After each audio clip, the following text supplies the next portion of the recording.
Olá pessoal, meu nome é André Maurício e na aula de hoje nós vamos falar sobre especificação de banco de dados. Nós vimos que no modelo lógico os dados são representados em formas de tabelas, inclusive é o modelo proposto por Frank Code. Porém, pessoal, existe uma outra forma de nós demonstrarmos o modelo lógico, que seria uma forma textual, tá? Para isso tem um nome, ela se chama de especificação formal. Então, ao invés de representarmos os dados graficamente, nós podemos utilizar a especificação formal, que é uma representação em forma textual. No modelo lógico, nós temos as tabelas, nós informamos as tabelas que formarão um banco de dados, como visto aqui. Então, nós temos as tabelas. Nós colocamos as colunas que as tabelas irão conter. E nós temos também as restrições de integridade. Essas restrições de integridade eu informo quem vai ser a chave primária e as chaves estrangeiras. Através desse slide, nós vamos estar explicando a sintaxe da especificação de banco de dados. Então vamos lá. Cada tabela na especificação de banco de dados é listada pelo seu nome.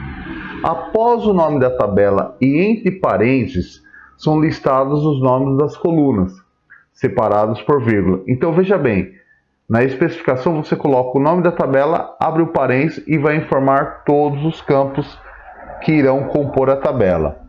A coluna que será escolhida chave primária, ela vai ser sublinhada.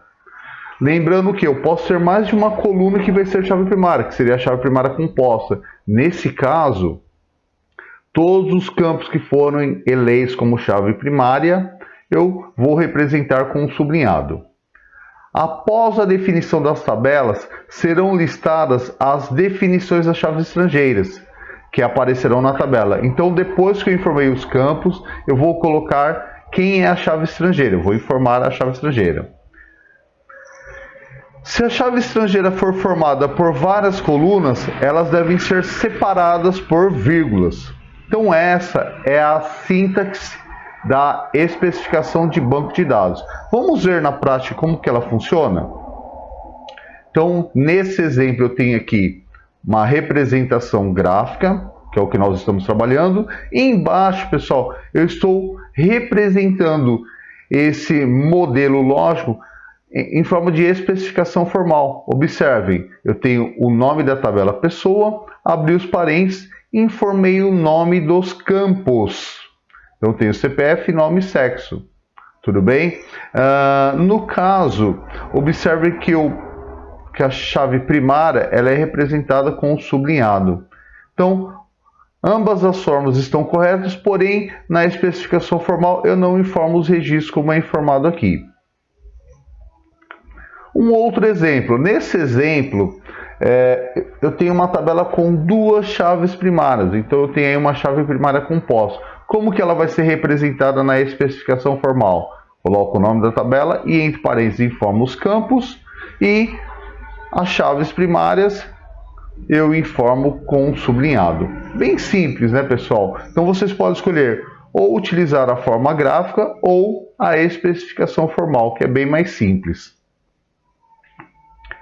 Nesse exemplo, eu já estou apresentando o modelo conceitual e o modelo lógico. Então veja, pessoal, no modelo conceitual tem entidades e atributos. Eu tenho o meu relacionamento, que quando descer para o modelo lógico ele vai virar uma chave estrangeira. E eu tenho também as minhas cardinalidades, 1 para N. Nós já estudamos que nessa cardinalidade 1 para N, essa chave estrangeira vai descer para o lado do N. Lembra aquela regra, pessoal? Sempre que vocês tiverem uma cardinalidade 1 para N, a chave estrangeira vai descer para o lado do computador, tá bom? Então aqui eu vou ter que ter o CPF, Essa chave primária ela vai vir para cá, como uma chave estrangeira, tá bom? Para mim saber que o computador vai ser usado por tal pessoa. Então vamos ver aqui, pessoal, a representação. Entidade pessoa vira tabela, pessoa. Entre parênteses eu vou colocar o nome das colunas, Lembrando que CPF aqui ele é um atributo identificador. aqui ele vai descer como uma chave primária, observe que ele está sublinhado. Tabela computador é composta pelos campos código, modelo e marca. O código é chave primária, sublinhado.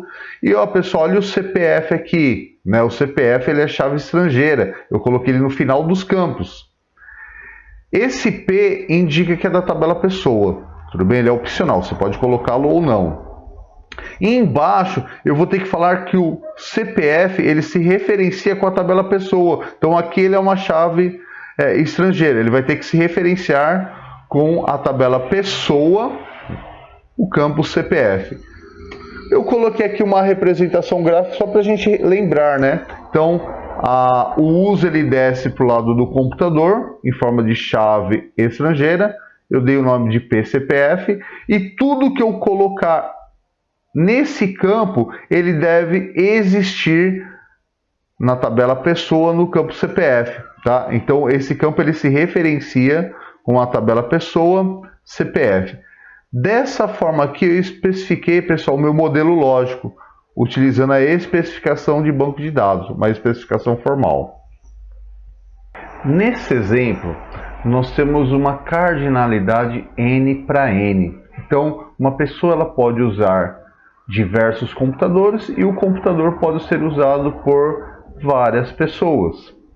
Pessoal, nesse caso, o relacionamento, né, quando tiver a cardinalidade N para N, o relacionamento vai descer como uma nova tabela. Então veja, N para N, o relacionamento desce no formato de uma nova tabela. Então eu criei essa nova tabela aqui e coloquei o CPF e o código como chave primária. Ambos os campos são chave primária. Por quê? Eu vou repetir, né, pessoal? Como a pessoa vai se repetir por várias vezes, se eu deixar só o CPF como chave primária, eu não ia conseguir colocar aqui de novo um 1, tá bom?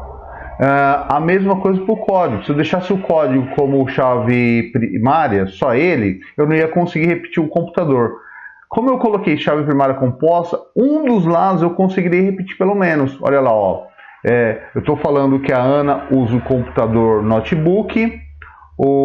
A Ana pode usar também o desktop. Olha lá, tá vendo, pessoal? Então eu consigo repetir um dos lados. Embaixo do IP está sendo repetido. Estou falando que o desktop é usado também pelo Beto, tá? Então ambas são chave primária. É uma chave primária composta.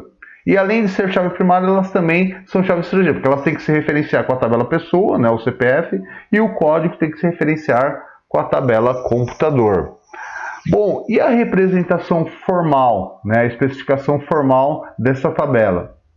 Pessoa é composta pelos campos CPF, nome e sexo, como nós já vimos, computador com seus campos.